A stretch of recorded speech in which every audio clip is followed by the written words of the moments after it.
কোটা ব্যবস্থা সংস্কার ও বৈষম্যহীন সমাজ প্রতিষ্ঠার লক্ষ্যে ৫ জুলাই বৈষম্য বিরোধী ছাত্র আন্দোলনের কর্মসূচি ছড়িয়ে পড়ে সারা দেশে। ক্যাম্পাসে বিক্ষোভের পাশাপাশি সড়কে অবরোধ কর্মসূচি পালন করেন শিক্ষার্থীরা।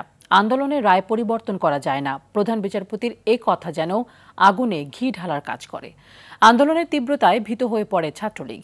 আরও জানাচ্ছেন অরণ্য গফুর। হাইকোর্টের দেয়া কোটা বৈধের রায় বৃহস্পতিবার আপিল বিভাগের চেম্বার জজ বহাল রাখলে ক্ষুব্ধ হয় শিক্ষার্থীরা। ৫ জুলাই শুক্রবার হলেও আন্দোলনের দ্রোহতায় ছড়িয়ে পড়তে থাকে দেশব্যাপী। ক্যাম্পাস থেকে রাজপথে ছড়িয়ে পড়া এদিনের বিক্ষোভ সমাবেশ ও রাস্তা অবরোধে সামিল হয় চট্টগ্রাম বিশ্ববিদ্যালয়, খুলনা বিশ্ববিদ্যালয়, দিনাজপুরের হাজী দানেশ বিজ্ঞান ও প্রযুক্তি বিশ্ববিদ্যালয়, যশোর বিজ্ঞান ও প্রযুক্তি বিশ্ববিদ্যালয়, গোপালগঞ্জ বিজ্ঞান ও প্রযুক্তি বিশ্ববিদ্যালয়, টাঙ্গাইলের মৌলানা ভাসানী বিজ্ঞান ও প্রযুক্তি বিশ্ববিদ্যালয় সহ বিভিন্ন প্রতিষ্ঠানের শিক্ষার্থীরা। রাতে সমন্বয়ক সার্জিস আলমকে হল ছাড়া করার ছাত্রলীগের চেষ্টা রুখে দেয় শিক্ষার্থীরা।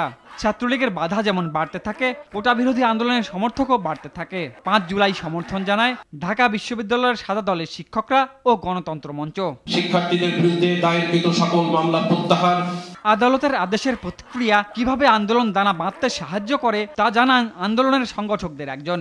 প্রধান বিচারপতি যখন বললেন যে আন্দোলন করে রায় পরিবর্তন করা যায় না, উনার এই কথাটা একরকম আগুনের ভিতরে ঘি ঢেলে দেওয়ার মতো। বিভিন্ন বিশ্ববিদ্যালয়, কলেজে স্বতঃস্ফূর্তভাবে শিক্ষার্থীরা প্রতিবাদে নেমে গেল। এরপর থেকেই মূলত আসলে ছাত্রলীগ বা আওয়ামী লীগ তারা বুঝতে পারে যে এই আন্দোলনকে নিয়ন্ত্রণ করা কঠিন হয়ে যাবে।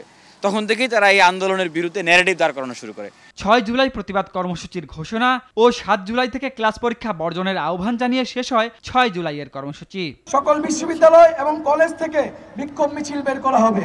অরণ্য গফুর, RTV, ঢাকা।